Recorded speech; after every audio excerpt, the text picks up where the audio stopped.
Nobody tells you what it actually feels like. Every financial literacy video tells you the numbers, how much to save, what rate of return to expect, what your balance should be at 40. The mathematics are clear and widely available.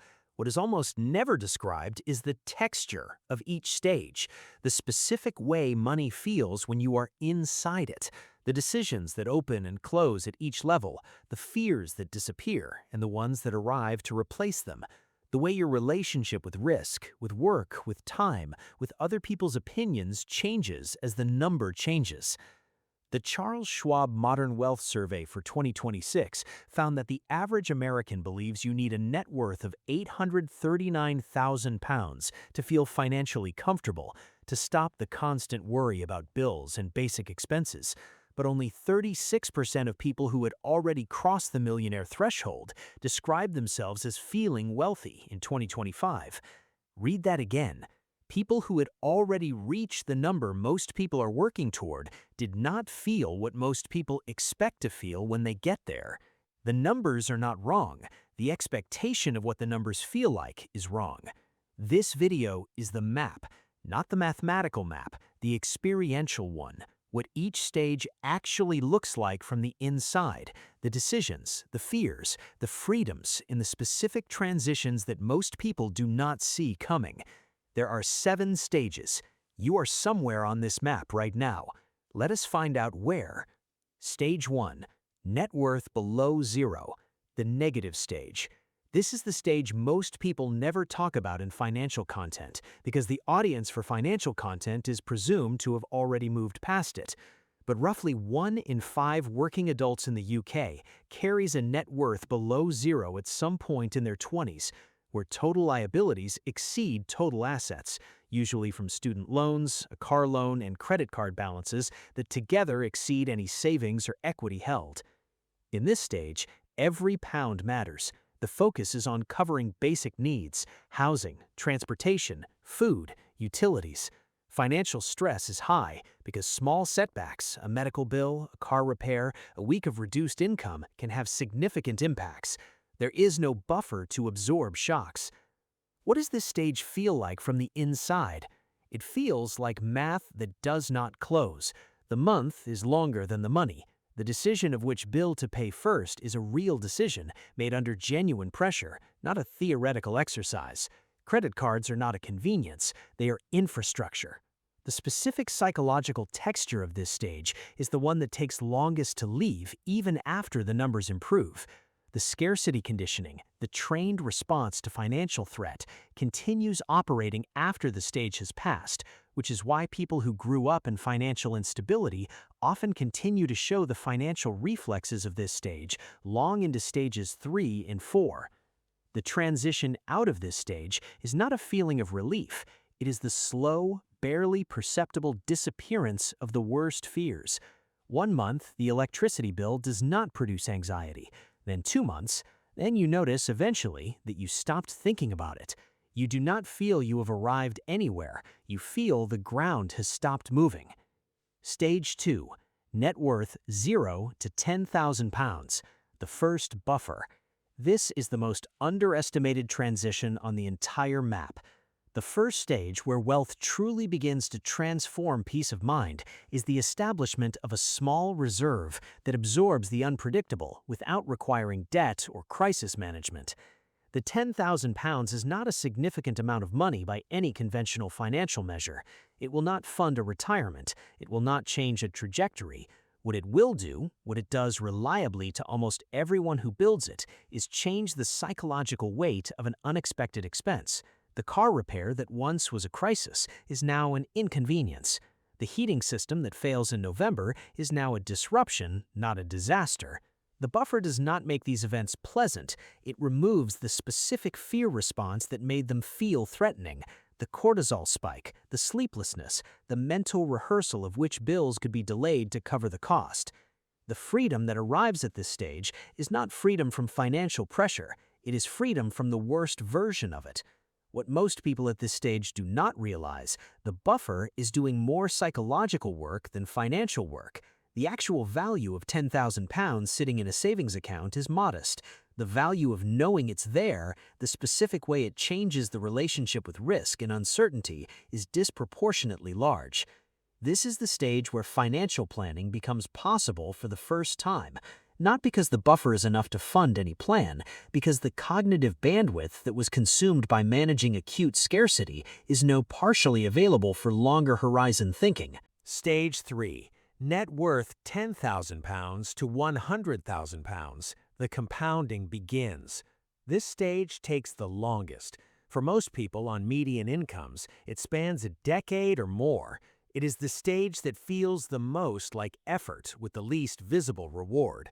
The compounding is real, but it is not yet producing the visible acceleration that makes it feel real.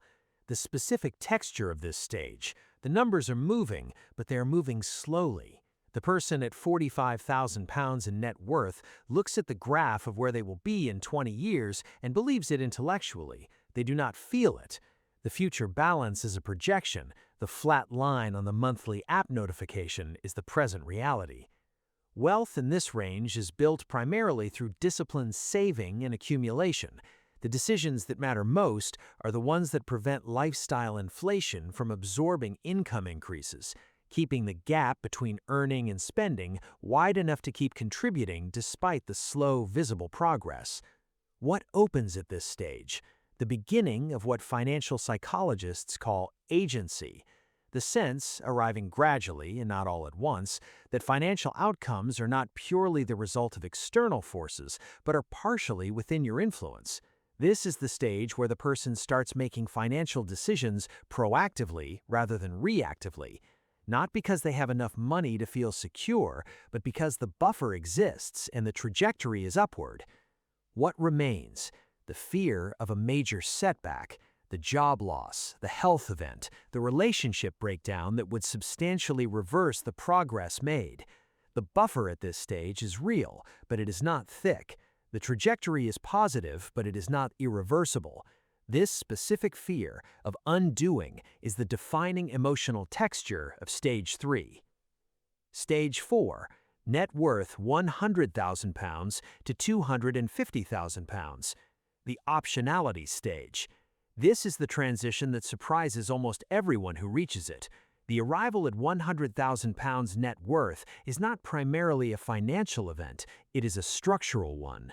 The thing that changes at this threshold is not the income, not the spending, not the investment returns. What changes is the risk architecture of everyday decisions. Reaching £100,000 net worth marks the start of solid financial foundations and improved confidence in wealth-building efforts. It is the point at which compound growth begins to be meaningfully visible, where the investment account grows by amounts that would have taken months of contributions to match simply through returns on the existing balance. The practical change, career risk becomes possible for the first time. The person at £100,000 net worth with low fixed costs can afford to leave a job without having another one lined up, can afford to take a salary reduction for a role with better long-term trajectory, can absorb a period of uncertainty that the person at £15,000 net worth cannot. This optionality does not feel like freedom when you first arrive at it. It feels like a question. The decisions that were previously impossible because the financial fragility of Stage 3 made any voluntary reduction in income genuinely dangerous are now possible, and the experience of suddenly having choices where there were none before is disorienting before it is liberating. Wealth in the £100,000 to £250,000 range creates what researchers call a lifestyle sustainability buffer, the ability to maintain your current standard of living through a period of reduced income without crisis. This is the first stage at which financial security is not merely theoretical. What disappears at this stage? The specific anxiety of immediate financial fragility, the fear that a single bad month could undo years of work. This fear, which was rational and well calibrated during Stage 3, becomes irrational at Stage 4. It often persists anyway, carried forward by the scarcity conditioning built during the years when it was accurate. Stage 5. Net worth $250,000 to $500,000. The identity shift. This is the stage where money stops being the primary constraint on major life decisions. Not all of them, Not all the time, but increasingly, the question shifts from can I afford this to do I want this? This shift sounds minor. It is not. The entire psychology of consumption, ambition, and satisfaction changes when the primary filter is preference rather than affordability. At this stage, investment strategies become more sophisticated. Diversification across asset classes becomes meaningful. The decision to work with a professional advisor moves from aspirational to practical. Estate planning enters consideration for the first time. The specific texture of this stage, a quiet, often unannounced change in the social experience of money. The person at $400,000 net worth may look to everyone around them almost identical to the person at $40,000 net worth. The car is similar, the house is similar, the restaurants are similar, but the internal relationship with every one of those choices is fundamentally different. Spending from surplus feels different from spending from scarcity, not because the items purchased are different, because the choice is made from a different position. The dinner out is a dinner out in both cases. In one case, it is a small luxury negotiated against the tight budget. In the other, it is a preference exercised without calculation. Only 36% of millionaires felt wealthy in 2025. Many at this stage describe not a feeling of arrival, but a recalibration of what wealth means, a shift from the number toward the question of what the number is actually for. Stage 6. Net worth 500,000 to 1 million pounds. The approach to the threshold. A net worth between 800,000 and 1 million pounds places a person in what researchers describe as comfortably financially secure territory, meaningfully above the threshold most people identify as the point at which constant financial worry stops. The dominant experience of this stage is not satisfaction, it is recalculation. The person approaching 1 million pounds in net worth is doing the arithmetic of what the number actually means for their life. How long would it last? What income does it generate? What does it change, specifically, about how they spend their working hours, where they live, what risks they can take? Wealth in this range creates genuine financial independence optionality, not full independence necessarily, but the structural possibility of it. The question is no longer whether independence is theoretically achievable, it is whether the specific conditions are right and whether the person is ready to act on them. The fear that arrives at this stage, and this surprises almost everyone, is the fear of losing it. Having built to a level where the number is significant, the loss of it becomes more psychologically threatening than the building of it was motivating. This asymmetry, loss aversion operating at scale, is the reason people at this stage frequently become more conservative in their investment approach than is mathematically optimal. The transition out of this stage into seven figures is less dramatic than almost everyone expects it to be. The number crosses, the life continues. Net worth above 1,000 pounds. The United States now has nearly 24 million millionaires, the largest population of high net worth households in the world. Every day in 2024, an estimated 1,000 Americans crossed the $1 million threshold, and only 36% of them felt wealthy. This is the finding that the entire map has been building toward. The £1 million is a real number with real significance. It changes what is possible. It changes the risk architecture of life in measurable ways. In many places and at many lifestyle levels, it represents genuine financial independence. What it does not do, what no number does, is deliver the feeling that most people associate with it from the outside. Wealth in 2026 is no longer defined by net worth alone, but by whether your assets can reliably fund your lifestyle indefinitely. Someone with £2 million in low expenses may feel more financially free than someone with £5 million in high obligations. The feeling of security does not come from the number, it comes from the relationship between the number and the life it is being asked to fund.